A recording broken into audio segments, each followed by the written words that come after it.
early afternoon. We are live. I am back. I am out from under quarantine. And you have joined us with a Blue Play special. I'm Andy Andrews. We're here in Orange Beach, Alabama at Wisdom Harbor Studios at the Wharf. And this is the home of the world famous escalator statues. We're glad to have you here. And when I say we are live, this has more import today, doesn't it? Because not only are we live on Facebook, and if you're new to us, please click that notification button. Click that notification button and turn on the notifications on your phone so you'll be notified when we go live. We're glad to have you here. If you're with us on YouTube, click that subscription button. If you're with us on Twitter, we're glad to have you here. If you're with us on Instagram, you're seeing it posted just after live. But we are also live for the first time today on LinkedIn. How about that? All right. Hello, LinkedIn. We're glad to have you here. This is a crazy little show that we do here. We don't know what we're doing half the time, but we do it anyway. I have been under quarantine as of midnight yesterday. I came out from under quarantine. We were in the mountains, Polly and I, with several other people. All of us had been vaccinated, and I got sick. And so I just thought it was a cold because it wasn't bad, and I was coughing, and I coughed on everybody. I didn't, I just coughed on people because I had been vaccinated, and they had been vaccinated. And Thursday, Friday, Saturday, Sunday, as we were driving home, we decided. I kind of felt like I was coughing like I had pneumonia, which I had 2 years ago. It was like the beginnings of pneumonia. What are you doing? I was just straightening. You're just straightening? Just a little housekeeping there? Okay. All right. So, in any case, I called the doctor that stepped me through the pneumonia. And he said, yeah, we'll get you started on something just to... And while Polly was getting the pharmaceuticals, I said, let me just duck into this urgent care here and get tested for COVID. Just for the heck of it. Because I hadn't had a straw up my nose recently. And so they did, and he said, you're positive. And they kicked me out the back door of the urgent care. And but it never got bad. And all the other people, Polly and the other people in the cabin who had been vaccinated, they never came down with it. But I have been quarantining, so I've been good. And it really got no more than a bad cough for me. So I don't know if that's because I was vaccinated or what. Marcia Russell Taylor, hello from Pasco, Washington. Hot and smoky up there in Washington State, is it? Heather Olson, hey. Well, I have missed you guys too.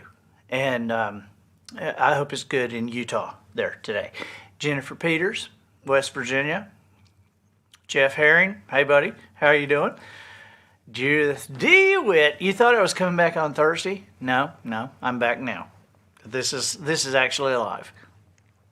So, Andrea Kinney, thank you. Hey, you like the shirt? The shirt is from Sand Dollar Lifestyles. That is the cornerstone here at the Wharf. It's a massive store with bajillions of t-shirts and different things that they have.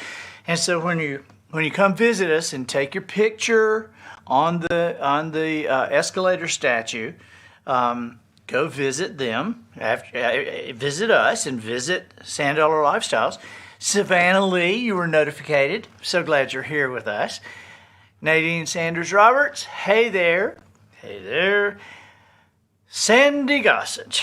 Happy to have you back. Hey, we got a very special show today. I had an idea while I was out. When you're quarantining and your wife won't come near you, you just get to think a lot. And so I thought of how many times I have read something in a book and then years later, there it was. And so I started doing some research while I wasn't really sick. I was just quarantining.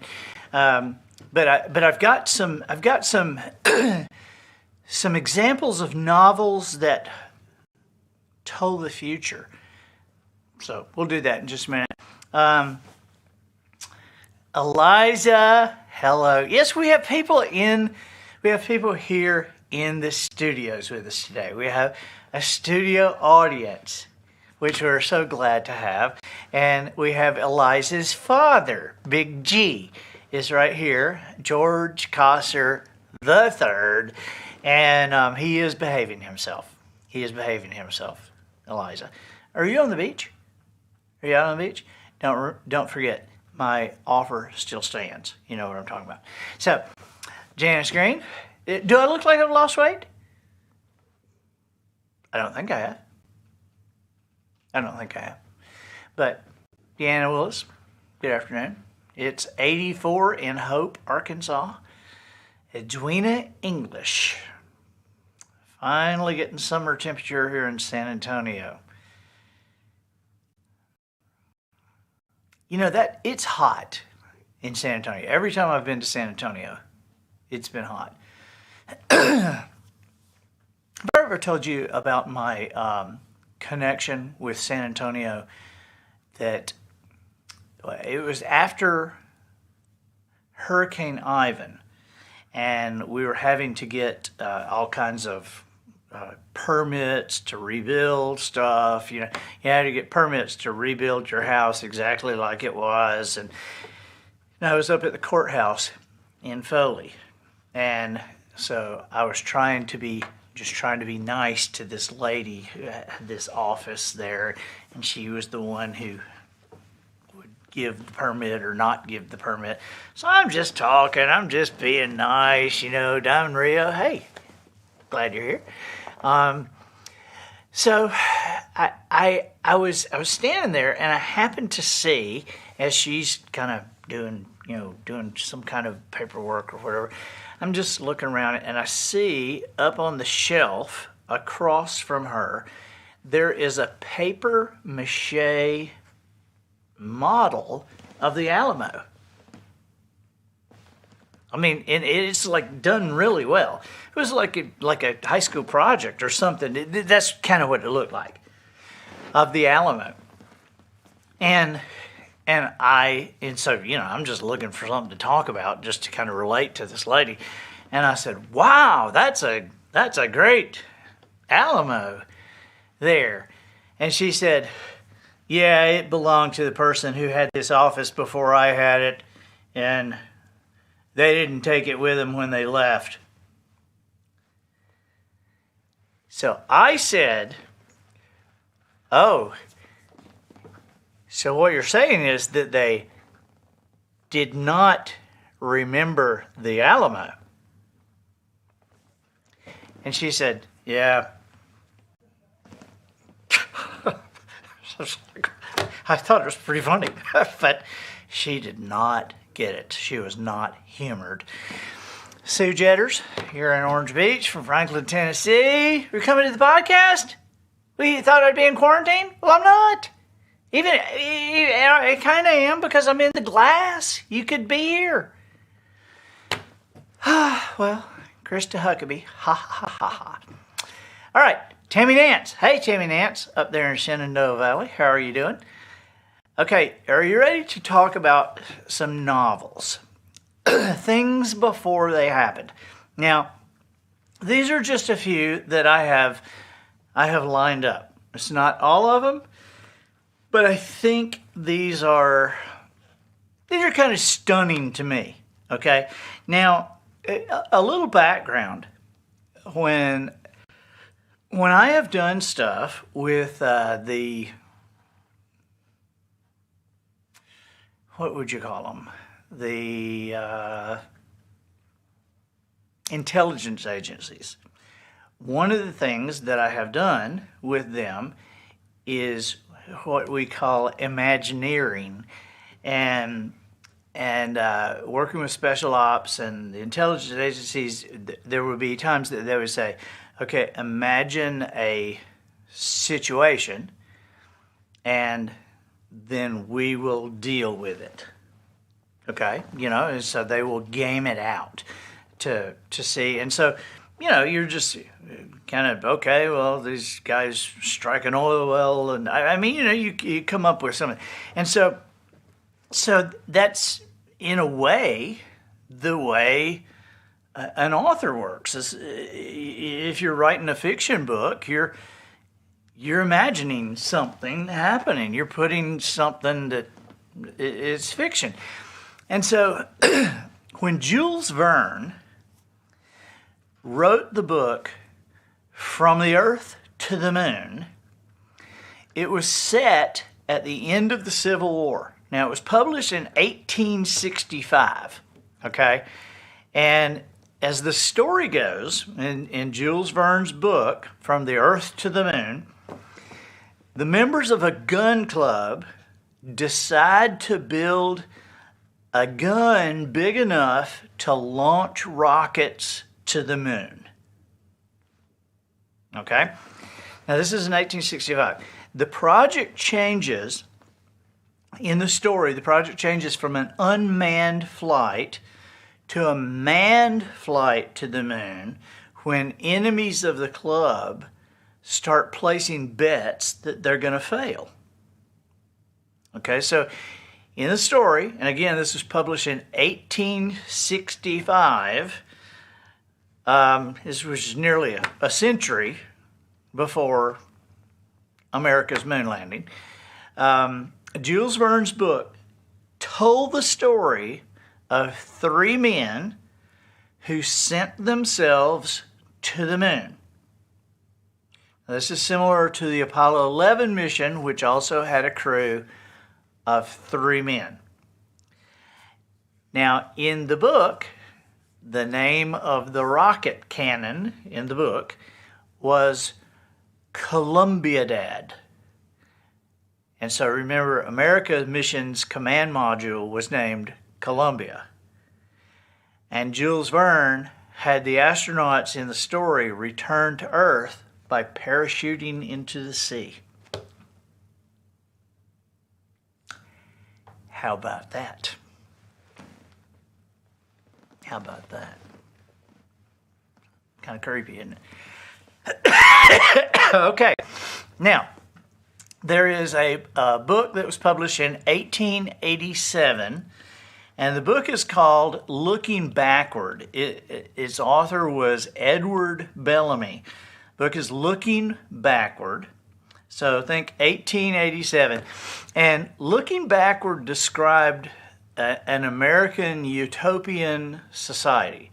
And one element in the world that the author, Bellamy, created was a card with an allotted amount of credit, which citizens could use to make purchases.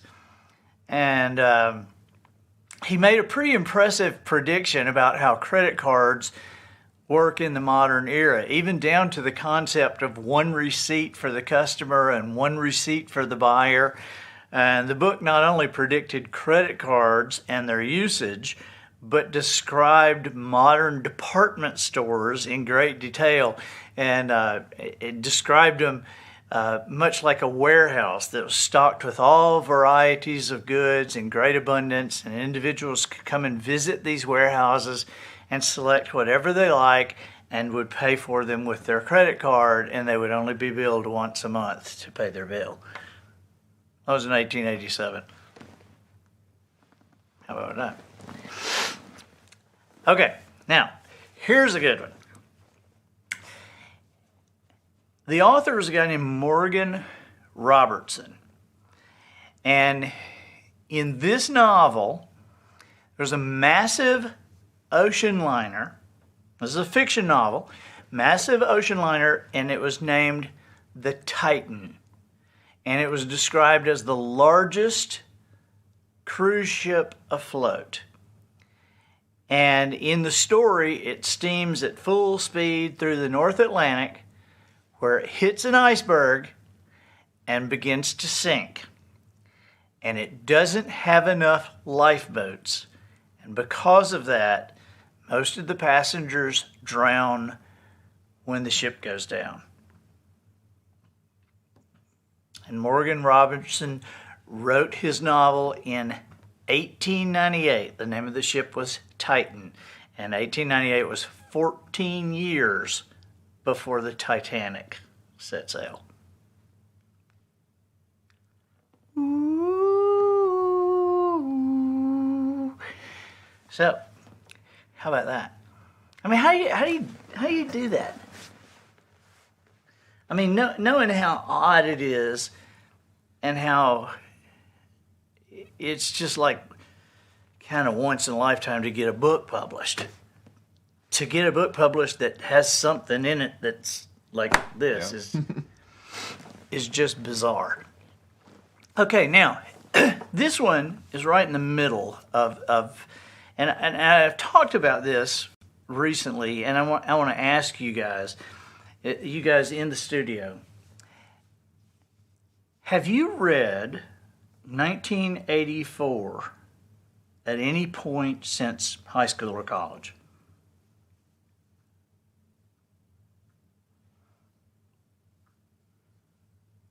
You have? Have you? No? No? No? Big G? No? I had not. And I remember reading it. I think I read it in junior high school. I think I remember passing 1984. And I remember just being aware that, wow, he wrote this future book and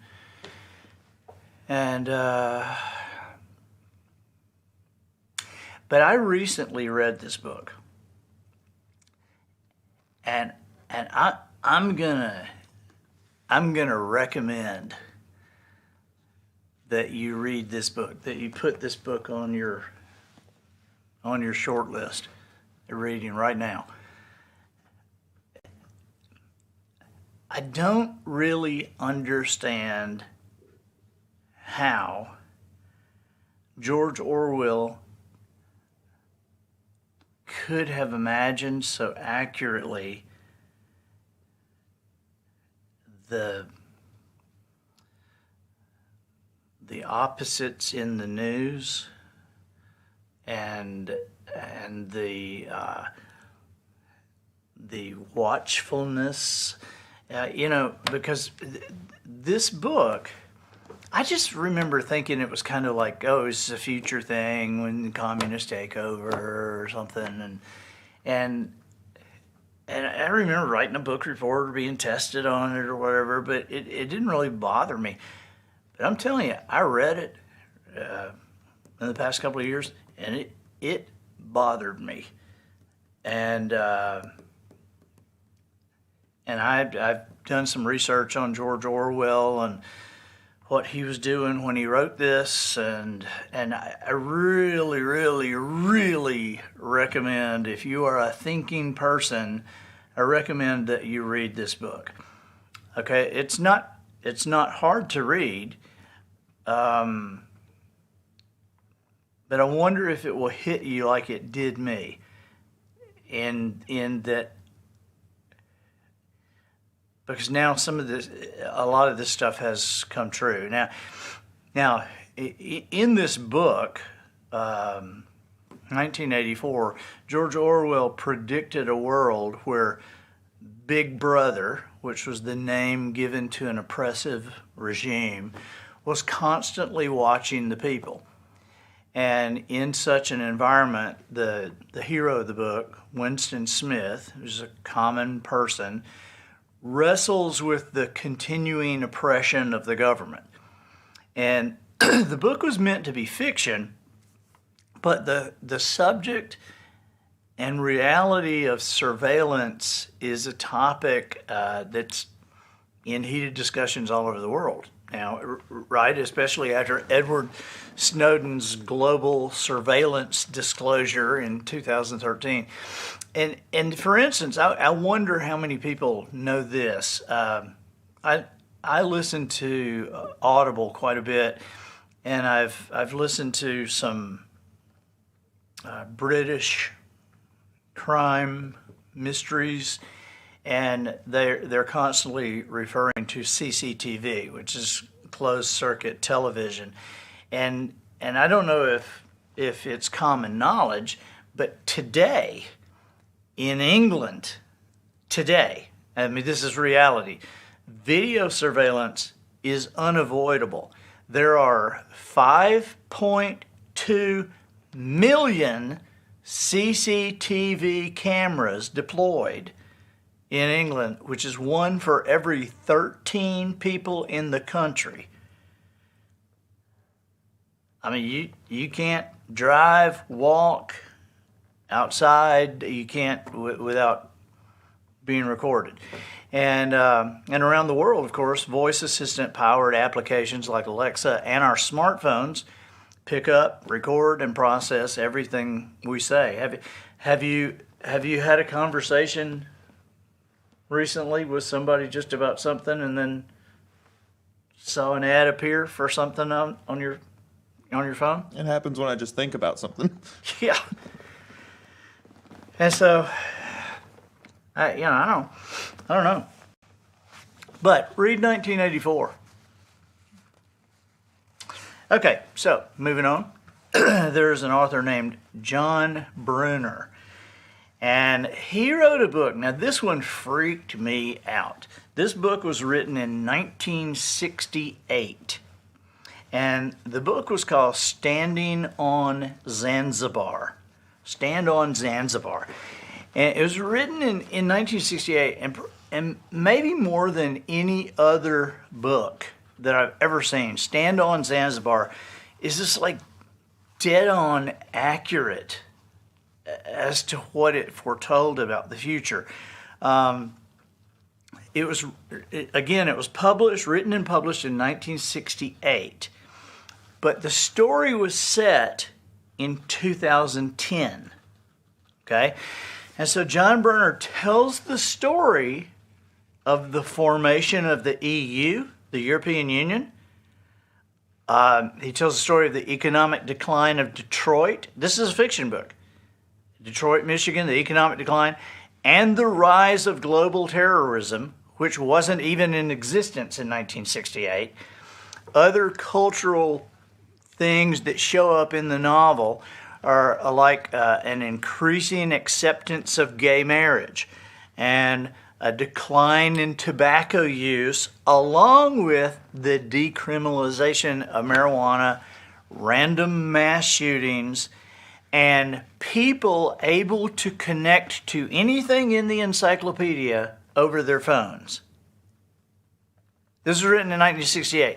Now, let me go one step farther. Some of these things in this book are so accurate that they're unsettling. For example, though it was written in 1968, the story is set in 2010. And in this story, the President of the United States is a charming and popular African American named Mr. Obomi. O-B-O-M-I. Mr. Obomi.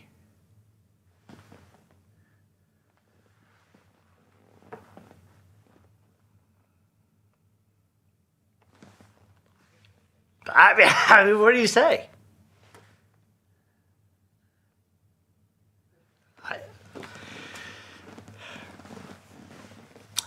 Okay. I got two more.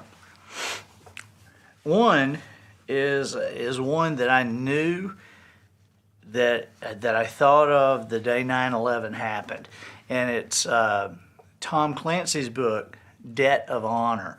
It was written in 1994. This novel has as its high point, it climaxes with a hijacked 747 being flown by a terrorist into the Capitol building. And that book was published 7 years before 9/11. So I had read that when that came out. Now, I've saved the freakiest for last. This is if that stand in Zanzibar isn't freaky enough. There is an author, and I've read a lot of his work. His name is Dean Koontz, Koontz. And he wrote a book in 1981, and the book is called The Eyes of Darkness. And it is a fiction book, but I am going to read to you from the text of this book. I'm going to read you 2 pages from the text of this book. Now, this was written in 1981. Okay? To understand that, Dumby said, you have to go back 20 months. It was around then that a Chinese scientist named Li Qin defected to the United States, carrying a diskette record of China's most important and dangerous new biological weapon in a decade. They called the stuff Wuhan 400 because it was developed at their rDNA labs outside of the city of Wuhan. And it was the 400th viable strain of man-made microorganisms created at that research center. Wuhan 400 is a perfect weapon. It afflicts only human beings. No other living creature can carry it. And like syphilis, Wuhan 400 can't survive outside a living human body for longer than a minute, which means it can't permanently contaminate objects of entire place the way anthrax and other virulent microorganisms can. And when the host expires, the Wuhan 400 within him perishes a short while later, as soon as the temperature of the corpse drops below 86 degrees Fahrenheit. Do you see the advantage of all this? In around 2020, a severe pneumonia-like illness will spread throughout the globe, attacking the lungs and bronchial tubes and resisting all known treatments. Almost more baffling than the illness itself will be the fact that it will suddenly vanish as quickly as it arrived, attack again 10 years later, and then disappear completely.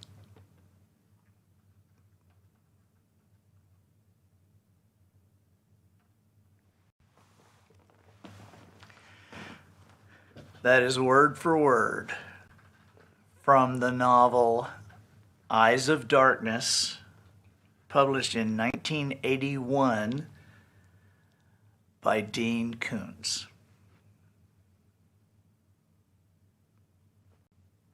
I'm not saying, I'm just saying. So, I mean, I don't know what, I don't know. I don't even know how to categorize that. I don't know, but I'm sure he had to talk to some agents somewhere at some point saying, how did you get this Yeah, information? I mean, I don't know whether to laugh or cry about that. I do know an author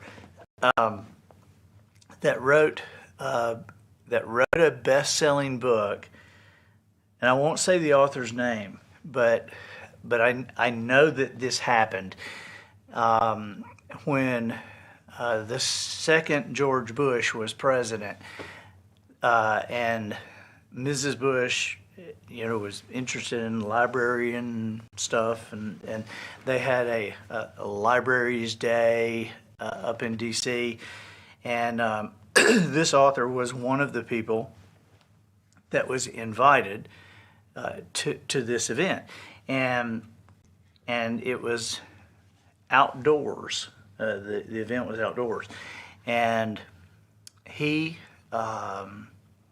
was in the booth signing stuff, and a Secret Service person came to the booth and said to him, "Mr. So-and-so, if you would come with us, if you would, we have Mrs. Bush waiting to meet you."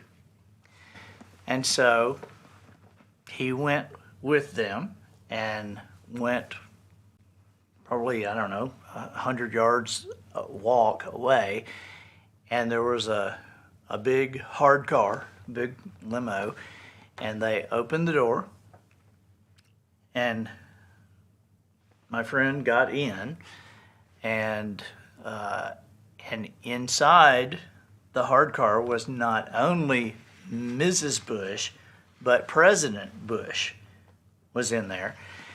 And so he sits across from them and says, "Wow, hello." And the president says to him, "I got one question. Where did you find the information about so-and-so in that book?" And he said, "Well, I just was kind of thinking it up, and I just imagined it." And President Bush said, "Come on now. Where did you find the information that you described at that particular place in this book?" And he said, "Well, I'd have to look at my notes, but it was just basically out of my..." He said, "BS. Where did you find..." And at that point, Mrs. Bush said, "Oh, George, leave him alone." But that really happened. So I don't know. I have had the opportunity to write something that then I went and saw what I was writing about, and it was there, and I had never seen it or seen a picture of it before, so I don't really understand how that happens. But but this is kind of bizarre, isn't it? So I don't know whether to laugh or cry. Enjoying English. Love these stories. I appreciate you guys sitting around and being entertained with us. Be safe out there. Just get all the information you can and apply your wisdom to it. We will be back Thursday, right? Yeah, Thursday, with another episode of the Blue Plate Special. And until then, thank you for joining us, and stay safe. Bye-bye.